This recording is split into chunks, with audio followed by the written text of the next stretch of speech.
को students class 8 general science unit number 5 में आज हमने पढ़ना है केमिकल रिएक्शंस के बारे में, केमिकल इक्वेशंस एंड बैलेंसिंग, ये आज हमारा टॉपिक है।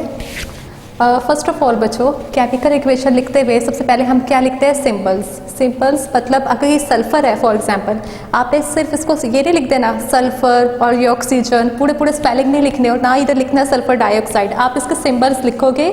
सल्फर का सिंबल क्या है? एस। ऑक्सीजन का सिंबल क्या है? O। और जो सल्फर डाइऑक्साइड है इसका सिंबल क्या बनेगा? SO2। ठीक है, हमने क्या लिखने हैं? सिंबल्स लिखते हैं, पूरे स्पेलिंग्स नहीं लिखने केमिकल इक्वेशन लिखते हैं। दूसरा स्टेप देखें, reactants and products separated by arrows, यानी कि रिएक्टेंट्स, ये रिएक्टेंट्स है और ये प्रोडक्ट्स है, ये सेपरेट होने चाहिए किसके थ्रू? ये एरो के थ्रू। एरो दो तरह के होते हैं, एक सिंगल एरो भी हो सकता है और ये डबल एरो भी हो सकता है। ओके, अच्छा नेक्स्ट देखें, reactants on left side. Reactants का बुक किधर हो?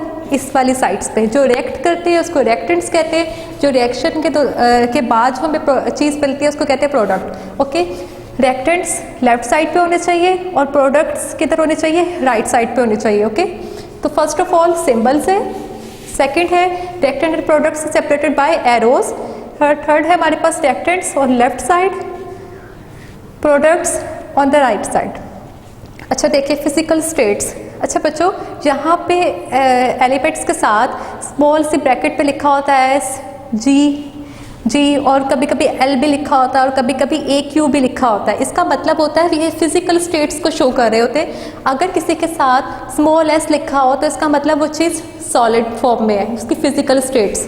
किसी के साथ L लिखा हो तो इसका मतलब है वो लिक्विड स्टेट में, AQ लिखा हो तो इसका मतलब वाटर वाली स्टेट है। खाली स्मॉल g लिखा हो इसका मतलब वो गैस की फॉर्म में। अब देखिए सल्फर के साथ S लिखा हुआ है, इसका मतलब क्या है? सॉलिड फॉर्म पे है।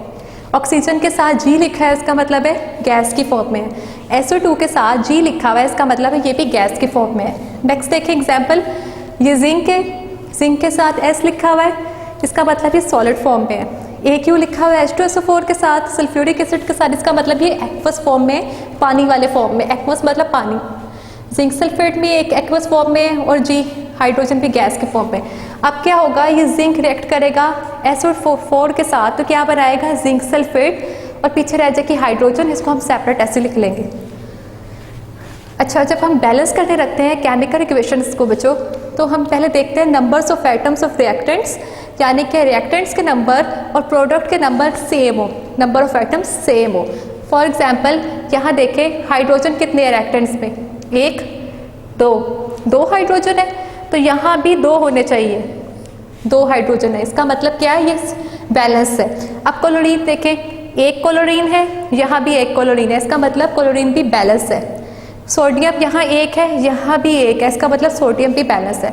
और यहाँ 1 है, यहाँ भी 1 है, इसका मतलब ये सारी की सारी क्या है? Balance chemical equation.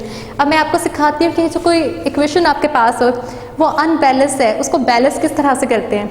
First of all एक एग्जाम्पल देखें, जहाँ हाइड्रोजन के पास 2 आइटम्स है H2, यहाँ हाइड्रोजन के पास 1 है, इसका मतलब ये क्या? अनबैलेंस है।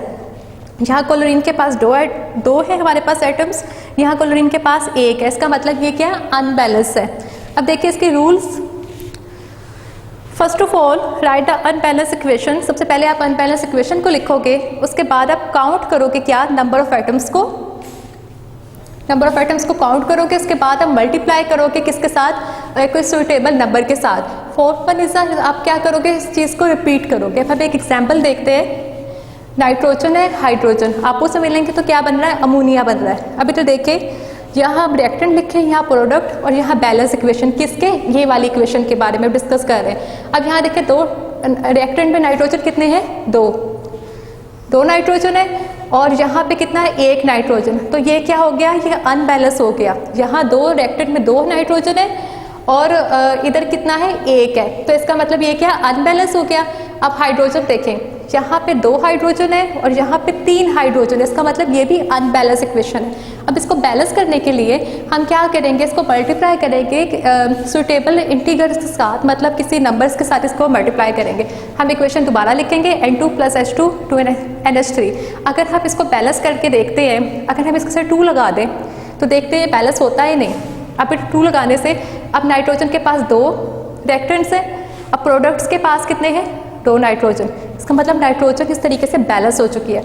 अब देखें हाइड्रोजन के पास 2 एटम है और प्रोडक्ट्स में हाइड्रोजन के पास 3 2 इज़ 6 हाइड्रोजन। इसका मतलब ये बैलेंस नहीं है। अब इसको बैलेंस करने के लिए हम क्या करेंगे, दोबारा से हम इक्वेशन लिखेंगे N2 3H2 up to NH3। अब हमने क्या किया एडिशन, यहाँ तो हमने खाली 2 लगाया था, 3 2 इज़ 6।